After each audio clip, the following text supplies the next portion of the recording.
अस्सलाम वालेकुम। हुकूमत आने तो पहले शेख रोहिल असगर साहब के तवसत नाल राणा सनाउल्ला साहब नाल एक दिन फोन पर रबता होया सी, मुलाकात का भी होया सी। राणा साहब ने कहा किसी वेले मिलने हैं, लेकिन फिर हुकूमत आ गई और ज़ाहिर है बिजी हो गए, तो मुलाकात नहीं हो सकी। एक गल मैं अज तुहानूं दसां, बड़ी इंटरस्टिंग लगेगी तुहानूं कि दो मुतजाद परसनैलिटीज़ जिहड़ियां ने, दो मुतजाद जमातां दियां मैनूं शुरू तो मुतासर करदियां रहियां ने, अपनी जहानत की वजह तो और अपनी आर्टिकुलेटेड गुफ्तगू की वजह तो। एक राणा सनाउल्ला और नून लीग तो, और दूसरे फवाद चौधरी PTI तो। मैं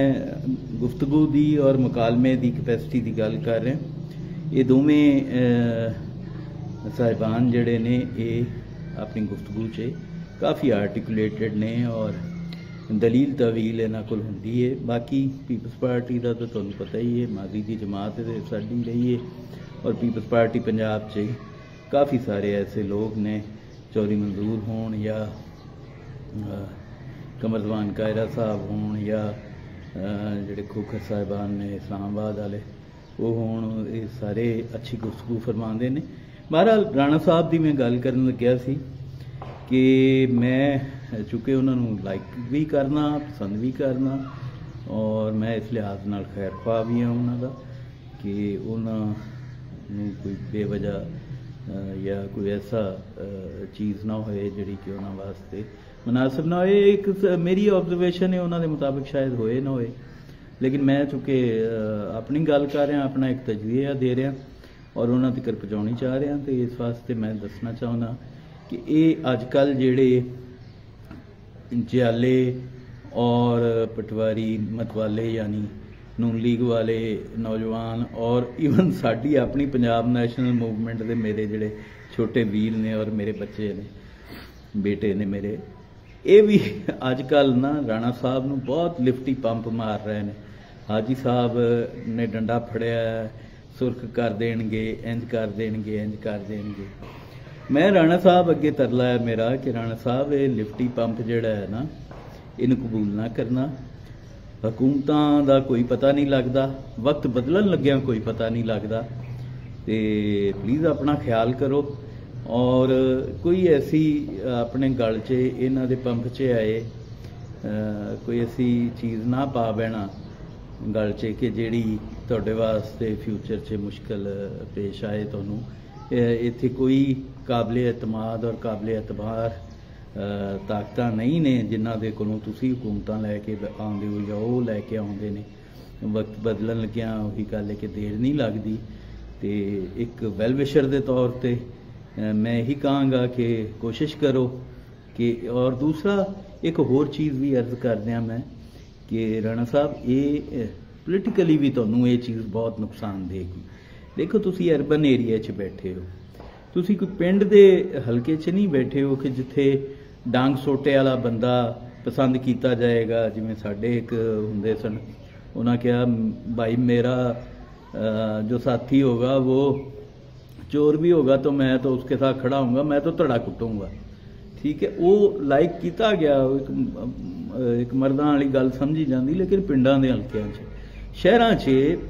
एक समाजी तब्दीली पिछले 10-20 साल से बहुत तेज़ी नाल आई है और शहरां च ये चीज़ लाइक नहीं की जाती और नहीं की जाएगी। और तुहाडा जिहड़ा इमेज बनाया जा रहा है नून लीग के वर्कर वालों, पीपल्स पार्टी के वर्कर वालों और ईवन साडे मुंडियां वालों भी, ये दुरुस्त नहीं है। ये तुहानूं सियासी तौर पर भी नुकसान देगा, तुहाडी सियासत नूं भी इहदे नाल नुकसान पहुंचेगा कि यानी शहरां दे विच ये कोई मलंगी वाला या शरीफ बदमाश वाला दौर नहीं है कि शहरां दे विच इसदा कोई इमेज पसंद किया जाए। तो बहरहाल ये मेरी सोच है और मैं एक पहुँचानी चाह रहा था अपनी ऑब्जरवेशन और अपना तजिया कि इस चीज़ तो इज्तनाब करना चाहिए। बाकी असी तो एक अलहदा जमात हाँ और मैं पंजाब दे सारी मुंडीर नूं और तिन्ना जमातों के कारकुनां नूं यही कहांगा कि ये जो गंद पै गया होया सियासत च, इस सियासत नूं सिर्फ तुसी खत्म कर सकते हो और इंज खत्म कर सकते हो कि तुसी पंजाब नैशनल मूवमेंट का हिस्सा बन जाओ। एक नवी ताकत दी, एक नौजवान ताकत दी और एक रवायत तो हट के ताकत दी बहुत लोड़ है,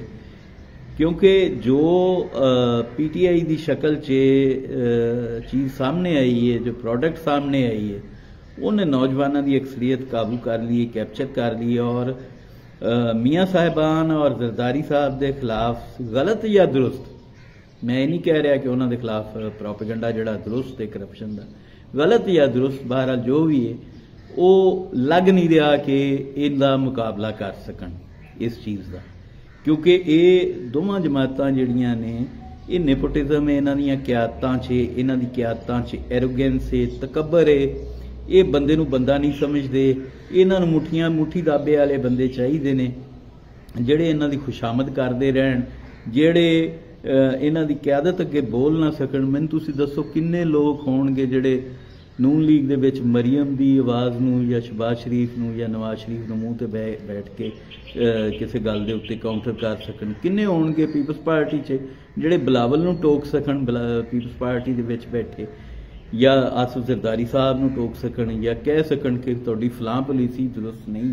मतलब मैं जिवें बार बार अर्ज की पीपल्स पार्टी के लोगों नूं कि तुहाडा जिहड़ा है पंजाब दी वंड वाला नारा है ये दुरुस्त नहीं है, असी हसबी नसबी पिपलीए सां पंजाब दे, लेकिन तुहाडे इस नारे की वजह तो असी अलहदा होए और यकीनन